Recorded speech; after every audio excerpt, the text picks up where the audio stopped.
I just need to relax myself. I mean, you know, Chanel can be quite hit and miss for me. It's an older sister of the original. Welcome back, ladies, to another video. In today's video, I'm ranking all of the newest releases of 2024. Actually, not all of them. I've been able to whittle it down to about 13 different perfumes. So essentially, I've just brought all of the fragrances that I can remember that have been launched this year. In all honesty, there's been so many new releases. It's really hard to keep up.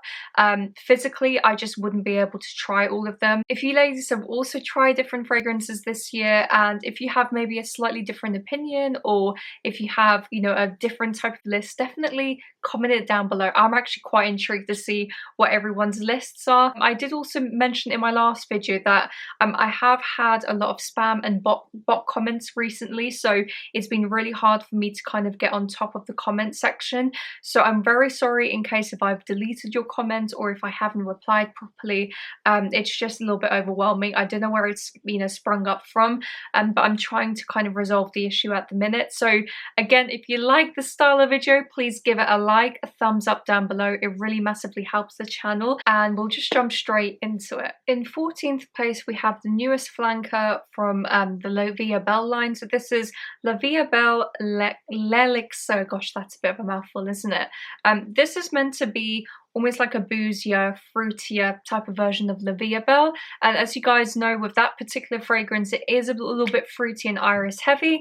I think it's quite a nice fragrance, and over the years, they've, you know, created loads of flankers. So this one is in my last place because I think it's a really great take. Apparently it has like raspberry liquor, something else boozy going on in here, but the violet leaf is definitely making it quite ozonic. And what we mean by ozonic is something that smells quite ethereal, almost leaning into the aquatic realm, but not quite smelling quite like the sea, or if you've just walked by the beach. And you know, I think it's quite easygoing. It's very pretty. You know, I think it's actually quite a nice flanker of this particular fragrance. So if you've never tried it before, definitely give it a go, especially if you do want something a little bit fresher, a little bit more invigorating, especially for the spring and summer. I think this is a really great alternative. So if you've never tried it before, definitely give Lancôme Vie Est Belle L'elixir a go. So the next fragrance that I have is actually one from Jeroboam, which, as you guys know, is a really great niche house. What I really love about Jeroboam is actually their fragrances tend to be a little bit less expensive than other niche houses, while still kind of in keeping with the quality. This one is Your Oudhness, which is like a vanilla, almost leaning a little bit leatherier, aromatic kind of fragrance. So what I really love about this, definitely the vanilla in here is quite distinct, but you almost have like a slightly green oudiness going on in this fragrance, which makes it quite unique. You have elemi and saffron in the top, and saffron tends to give a really nice spice to a fragrance without it smelling almost like too foody, or as if you've just walked into a spice market. And I tend to find saffron and vanilla do really well together. The reason why it's a little bit lower down on the list is because it is quite heavy, and personally I can't really see wearing this any other time apart from maybe the autumn and winter. Potentially in the spring or summer you could layer this with something a little bit brighter if you're going out in the evening, and it does lean a little bit masculine as well, with it being quite aromatic. So if you guys have never tried this fragrance, definitely give it a go. It's Your Oudhness from Jeroboam. So the next fragrance that I have is from BDK Parfums, and I absolutely love BDK. I know there's like a little bit of debate with some of their fragrances, but I think this one is actually quite a nice take, and it is in 12th place for a reason. I think it's really beautiful, very easygoing. But again, is it really unique or is it out there? Probably not. But for the mass, I think this is a really great take. So this is 312 Saint Honore from BDK Parfums. So I've already tried this like some months ago, and I thought this was a really nice musky, florally type of fragrance.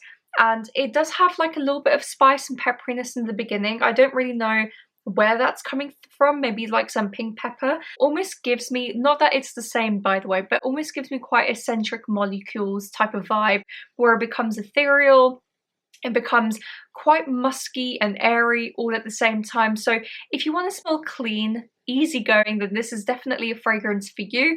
I would say if you're particularly into smelling quite clean and non-offensive, I think this is a really great pick. Apparently has like some ambroxan in here, which gives maybe like a little bit more of a comforting type of vibe, and again, that's what makes the fragrance really project. So I tend to find if you're into getting compliments and stuff like that, you know, this might be a great alternative with it projecting quite a lot. So if you've never tried it before, definitely give 312 Saint Honore from BDK Parfums a go. So in 11th place, I have Comete from Chanel, and I explained this in my last video, but I did do a vlog when I was in Leeds, and I did get to try it when it launched. It was a really great fragrance actually, and particularly from Chanel. I mean, you know, Chanel can be quite hit and miss for me. They tend to include a lot of patchouli, a lot of aldehydes, and sometimes it can go into the vintage realm that I don't really enjoy as much. But this Comete I thought was really wonderful. It's almost like a little bit more of a refreshing floral iris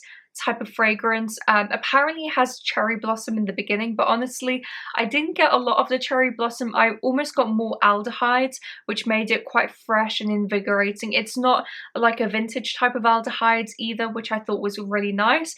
And then towards the mid you had the iris, and the iris in here was quite floral, a little bit lipsticky. It was really beautiful. And then towards the end I think you had like some musk and maybe a little bit of patchouli. I thought this one was really beautiful, especially again if you want to be quite easygoing, if you want something that's a little bit more versatile as well. So if you've not tried it, definitely give Comete from Chanel a go. So now moving on to the top 10, which is really exciting. I have a fragrance which again is a flanker, but I think as flankers go, this is a really nice fragrance. So this is Le Nuit Tresor Le Parfum. This is, as I've said before, it's an older sister of the original, and the reason why I say that is because it's not as gourmand as the original Le Nuit Tresor. It's almost like more cocoa powder as opposed to actual chocolate or praline. And I think as far as like a mature fragrance goes, this is a wonderful take considering it is a designer fragrance. And as I said, it just has like this underlying powderiness. It's smooth, almost a little bit leathery as well. It's really, really beautiful. It kind of reminds me of Soir Maliki from Dries Van Noten. So if you want like an alternative that's maybe like a little bit more affordable and easygoing, then definitely give Le Nuit Tresor Le Parfum a go from Lancôme. So now we're moving on to a fragrance which is technically like a little bit more unisex, and it is a collaboration with Sebastian, the perfume guy, and Juicebox. This is 54. And I really love this fragrance. I think, you know, I don't think it smells overly unique, but the way it's been created, I think, is very thoughtful. As a lady, if you do like something a little bit maybe more unisex, then I think this is a really great option. So this in the top, oh, this smells great. It has this pina colada type of note, which makes it very coconutty and sweet. And then towards the base is when you kind of have that booziness. You have a little bit of Divana as well, which makes it smell a little bit margarita kind of esque in green. And then towards the base, the patchouli is really the star of the show. And again, for me, patchouli can go either way. This one is really lovely because it does go into that chocolatey type of realm. I wouldn't really class this as a gourmand fragrance, more leaning maybe like a little bit more woody and boozy. But, you know, especially if you're going out, ladies, if you want to make a statement, you can either layer this with maybe another boozy fragrance or something, you know, like chocolatey, for example. This is a really great choice. So again, if you do want something darker, sweeter, and maybe a little bit more unisex, then definitely give 54 from Juicebox a go. So the next fragrance is Quattro Pizzi. What number are we on? Number 8. God, I'm really losing count here. So number 8 spot, we have Quattro Pizzi from Casamorati from the Zerjoff line. This one I tried recently in Harrods. I tried Leva de Sol, and then this one, Quattro Pizzi. So it's a few months ago now. And I thought it was a really, really fantastic fragrance. Now, the reason why I absolutely adore this fragrance is the tuberose. Beautiful. It really reminds me of Rouge Malachite. It has that buttery green, almost banana-esque kind of tuberose. It does smell a little bit indolic. On top of that as well, you also have like a little bit of pepperiness. Apparently it has some booziness in here, which in all honesty, I didn't really pick up a lot of the booziness. What I did pick up on is like this ashy dryness, which I think was coming from the tobacco. On top of that as well, in the mid you had coconut. And I think whenever you kind of pair jasmine or tuberose with coconut, it's like a match made in heaven. The coconut gave it a little bit more of a nutty, sweeter type of feel to this fragrance. So you had the pepperiness, indolic tuberose, and then in the end you had this dryness that was going on. I thought it was a really interesting fragrance. Again, really reminded me of Rouge Malachite, so I thought it might be a little bit redundant with me having both fragrances in my collection, but if you do like that style of fragrance, then I think you'd really enjoy this one. 8th place, we have Quattro Pizzi. So in 7th place, we have Pelagos from Delices. I already mentioned this one in the last video, and I thought this was a really great unisex type of alternative.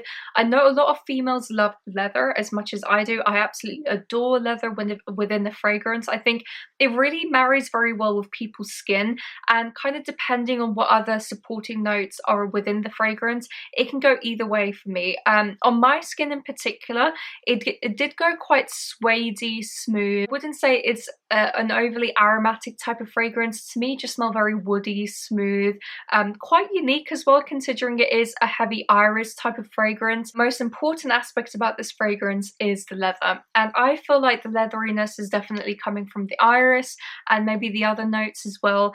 It's really beautiful, especially if you want something that smells quite unique, maybe a little bit more unisex. Again, if you've never tried this one, definitely give it a go. It's Pelagos from Delices. In 6th place, we have something that probably isn't a massive surprise to a lot of you. It's Sirene from Fragrance Des Bois. This is a really beautiful cherry lactonic oud type of fragrance. I've spoken about this in one of my last videos, and to be fair, I tried it months ago. I think initially when I first came back to YouTube, I tried it and I thought it was a really wonderful take. I loved about this one, which is different to Lost Cherry, is the complexity. You have a lot of smokiness from the oud. You almost has like a little bit of an incensey type of vibe to this fragrance, and the cherry in here almost smells like a cherry glacé. It's creamy, it's smooth. There's almost like a lactonic creaminess to this fragrance, which I thought was really wonderful. And considering I haven't actually had this fragrance in my collection for that long, I've had a lot of compliments from this already. It might possibly have some unbroxen in here or some synthetics, which is making it project really well. But I have to say, whenever I do wear this fragrance, I do tend to get quite a few compliments, which is nice, you know, for a change. I don't really wear fragrances to be complimented. I just wear them, you know, whatever smells nice to me, but it's always nice for a change. And if you like a bit of more of an oody fruity type of take on a fragrance, then definitely give this one a go. Oh my gosh, I can't believe we're at number 5. This is going to be a very long video, by the way. I really hope that I can cut it down as much as I can. But in 5th place, we have one which won't be a surprise to many of you. It's Bukhara from Orman Jane. Now, originally Orman Jane released Cashmere and Bukhara together.